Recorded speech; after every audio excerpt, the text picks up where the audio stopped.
Friends, welcome back to my YouTube channel. So अभी तक हमने मनी क्रिएशन करी थी बाय कमर्शियल बैंक्स की। मनी क्रिएशन कौन करते हैं? हमारे कमर्शियल बैंक्स करते हैं। वो हमारा जो नेक्स्ट टॉपिक है वह फंक्शंस ऑफ सेंट्रल बैंक। अब ये क्वेश्चन कैसे भी आ सकता है, फंक्शंस ऑफ सेंट्रल बैंक या functions of apex bank of India या फंक्शंस ऑफ आरबीआई। तो वो सब हमारे कौन है? हमारे रिजर्व बैंक ऑफ इंडिया ही है। कौन? चाहे वो अपेक्स बैंक हो या फिर सेंट्रल बैंक हो। तो अब बात आती है उसके फंक्शंस की। मोस्ट इंपॉर्टेंट है ये चैप्टर, क्योंकि मैंने पहले ही बताया, पहले 3 इसमें टॉपिक होते थे, उनमें से कोई 4 या 5 मार्क्स का क्वेश्चन, लेकिन अब 2 ही टॉपिक है तो एक क्वेश्चन फॉर श्योर आएगा। तो दोनों टॉपिक अच्छे से करो, क्योंकि एक क्वेश्चन तो आना ही आना है। सो अगर हम बात करें फंक्शंस ऑफ सेंट्रल बैंक की, सो फंक्शंस क्या होते हैं एक सेंट्रल बैंक की? First, bank issuing notes.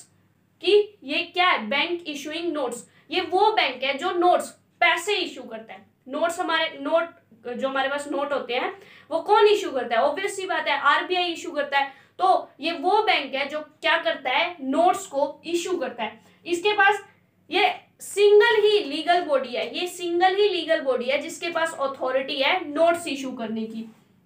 इसीलिए इस चीज के लिए इसको बोला भी जाता है currency authority function of central bank. मतलब नोट इशू करता है वो, इसीलिए इसके फंक्शन, ये इसका क्या है? फंक्शन है, इसका काम है, इसलिए इसको कहते हैं हम central authority function of central bank, sorry, currency authority function of central bank. मतलब कि करेंसी को इशू करने की अथॉरिटी किसकी? Central bank. Notes issued by the central bank are unlimited legal tender. कि जो नोट्स एक सेंट्रल बैंक इशू करता है वो उनका अनलिमिटेड लीगल टेंडर, मतलब कि वो काफी टाइम तक, अनलिमिटेड टाइम तक चलते हैं, जब तक कि गवर्नमेंट उन नोट्स को बैन, जैसे कि डिमोनेटाइजेशन में वो बैन हो गए थे, उसके बाद वो नहीं चली। लेकिन जब तक वो उनका टेंडर है, जब तक वो चलने वाले हैं, उनका अनलिमिटेड टेंडर होता है, वो चलते हैं, जो कि लीगली जो आरबीआई ने इशू करे हैं। उसके बाद जो नेक्स्ट हमारा आता है बैंकर टू द गवर्नमेंट। कि हमारा जो बैंक है वो गवर्नमेंट के लिए बैंक है। मतलब जैसे हमारे साथ कमर्शियल बैंक है, वैसे गवर्नमेंट का जो बैंक है, गवर्नमेंट किसी कमर्शियल बैंक में अपना खाता कुत्ता नहीं खोलती, किसमें? आरबीआई में खोलती है। ठीक है, तो ये क्या है? बैंकर है गवर्नमेंट के लिए। गवर्नमेंट के लिए बहुत सारे काम करता है एक आरबीआई। आरबीआई जो है गवर्नमेंट के लिए बहुत सारे काम करता है, जिसमें से मेन अगर हम फंक्शंस की बात करें, manage accounts of the government. क्या ये गवर्नमेंट के अकाउंट्स को मैनेज करता है? गवर्नमेंट के जितने भी अकाउंट्स का सेल परचेज हर चीज को मैनेज कौन करेगा? RBI. Buy and sell securities on government behalf. Government के बिहाफ पे हमारी मार्केट के अंदर क्या करना? सिक्योरिटीज को सेल करना, परचेज करना लोगों से, वो सब कौन करेगा? आरबीआई, लेकिन गवर्नमेंट के बिहाफ पे। Advisory to the government, government को एडवाइस भी करता है कि क्या पॉलिसीज बनानी चाहिए, जैसे फिस्कल पॉलिसीज, मॉनेटरी पॉलिसीज के लिए गवर्नमेंट को ये सेंट्रल बैंक एडवाइस भी करता है कि क्या पॉलिसीज बनानी चाहिए, इन्फ्लेशन को अगर कम करना है, डिफ्लेशन, कंट्री की सिचुएशन के अकॉर्डिंग कैसी क्या पॉलिसीज फ्रेम करनी चाहिए गवर्नमेंट को, उस चीज में एडवाइस कौन करता है? आरबीआई। किसको? गवर्नमेंट को। नेक्स्ट जो हमारा फंक्शन है bankers bank and supervisor role. कि बैंकों का भी बैंक, बैंकों का भी बैंक एंड सुपरवाइजर रोल। कि ये बैंकों का भी बैंक है, सेम जैसे हमारे लिए कमर्शियल बैंक, कमर्शियल बैंक के लिए आरबीआई। हम अपना पैसा कमर्शियल बैंक में डालते हैं, कमर्शियल बैंक अपना पैसा कहाँ डालते हैं? आरबीआई में डालते हैं। तो ये क्या करता है? ये डिपॉजिट्स लेता है किससे? कमर्शियल बैंक से। कमर्शियल बैंक से डिपॉजिट, हमसे डिपॉजिट कौन लेता है? Commercial bank. हम जाके आरबीआई में तो जमा नहीं करवाते, आरबीआई में जमा कौन करवाते हैं? Commercial bank. तो ये एक्सेप्ट करता है डिपॉजिट्स को कमर्शियल बैंक के। क्लियरिंग हाउस फैसिलिटी प्रोवाइड करता है कमर्शियल बैंक को। ये क्या है? आगे हमारा अलग से इसके ऊपर जो कंसेप्ट है तो उसमें हम डिटेल में करेंगे। उसके बाद कंप्लायंस टू इट्स, वो एक एज अ सुपरवाइजर भी रोल प्ले करता है। जो हमारा RBI act as a supervisor towards the commercial bank. की कमर्शियल बैंक के टुवर्ड्स वो एज अ सुपरवाइजर भी रोल प्ले करता है। वो देखता है, चेक करता है कि क्या जितने भी कमर्शियल बैंक्स हैं उसकी एडवाइस को फॉलो कर रहे हैं या नहीं कर रहे हैं। मतलब वो कंप्लायंस टू इट्स डायरेक्टिव्स, कि वो जो भी उनको दिशा निर्देश दे रहा है, मतलब कि जो डायरेक्शंस प्रोवाइड कर रहा है, उन चीजों को फॉलो कर भी रहे हैं या नहीं। तो वहां पर वो एज अ सुपरवाइजर काम करता है। ठीक है, बैंकर्स बैंक में मतलब कि ये दो काम वो एज अ बैंकर्स बैंक, लेकिन ये काम वो एज अ सुपरवाइजर करता है कि क्या कमर्शियल बैंक्स जो है वो उसके डायरेक्टिव्स के अकॉर्डिंग काम कर रहे हैं या नहीं। Next, lender of last resort, मतलब कि आखिरी उम्मीद। ठीक है, तो ये क्या है, ये आखिरी उम्मीद होती है कमर्शियल बैंक्स के पास, ठीक है। और वो ये आखिरी उम्मीद कभी टूटने वाली नहीं है। मतलब कि अगर बैंक कमर्शियल बैंक्स के पास पैसा खत्म हो जाए, ठीक है, जैसे कि यस बैंक के साथ अभी हुआ था, जैसे कमर्शियल बैंक्स के पास पैसा खत्म हो जाए, एकदम से लोग आ जाए सारे पैसे, कि लोगों का मान लो बैंकिंग सिस्टम से विश्वास उठ जाए, कुछ ऐसा हो जाए कि किसी लोगों को कई बार फेक न्यूज वगैरह फैल जाती है कि मान लो ये फेक न्यूज फैल जाए कि ओवरसीज बैंक बंद होने वाला, लोग फटाफट जाके वहां से अपने पैसे निकलवाने के लिए भागेंगे।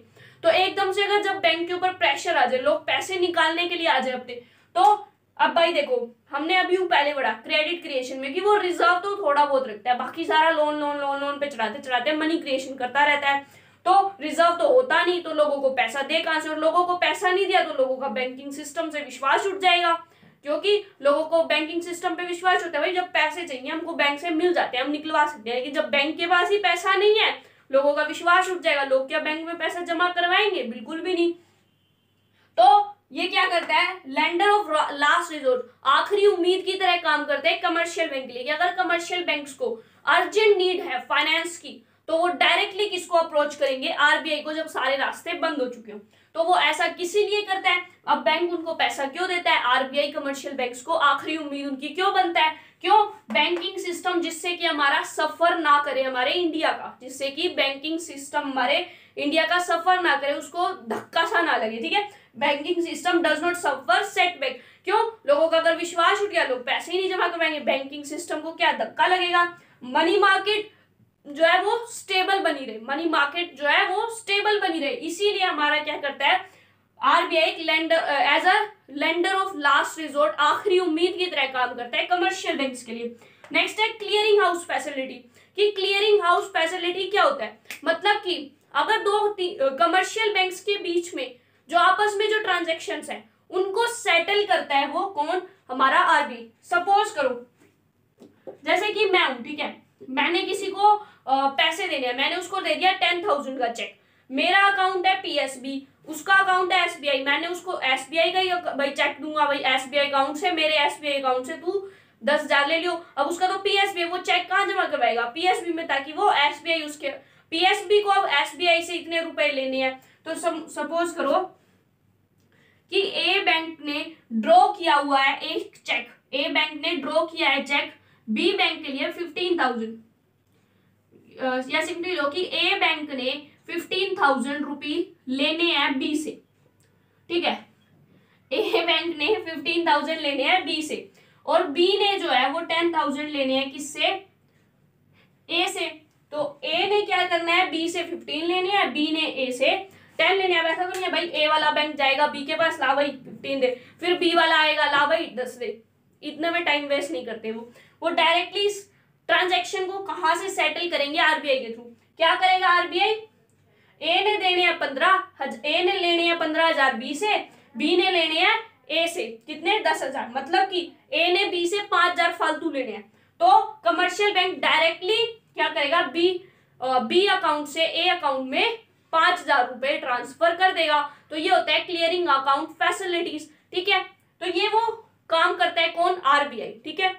उसके बाद आता है control of credit, most important, कि हमारे बैंकिंग सिस्टम में क्रेडिट के ऊपर जो हमारा मनी कंट्रोल, मनी के ऊपर, मनी सप्लाई पे जो कंट्रोल होता है वो आरबीआई का होता है। मनी सप्लाई पे वो कैसे कंट्रोल करता है, क्वांटिटेटिव और क्वालिटेटिव मेथड्स का यूज करके, मतलब कि क्वालिटेटिव और क्वांटिटेटिव मेथड्स, जो कि मैंने बोला आगे हम करेंगे, जैसे कि अलग अलग रेशियोज, अलग अलग रेट्स होती हैं, उनका यूज करके वो डिफ्लेशन, इन्फ्लेशन को हमारी मार्केट से खत्म करने की कोशिश करता है, हटाने की कोशिश करता है, ताकि मार्केट में स्टेबिलिटी बनी रहे, बैलेंस बना रहे। तो क्रेडिट कंट्रोल कौन करता है हमारे में, आरबीआई। कैसे करता है, using the quantitative and qualitative method to control the money supply और to control the credit supply. तो ये था हमारा मेनली फंक्शंस किसके, सेंट्रल बैंक के। और एज ऑलरेडी टोल्ड यू, अच्छे से कर लेना, क्योंकि क्वेश्चन तो आ जाएगा या तो मनी क्रिएशन पे या फिर इसके ऊपर फॉर श्योर आएगा। So thank you so much guys for watching my video. Please like, share and subscribe our channel. Bye.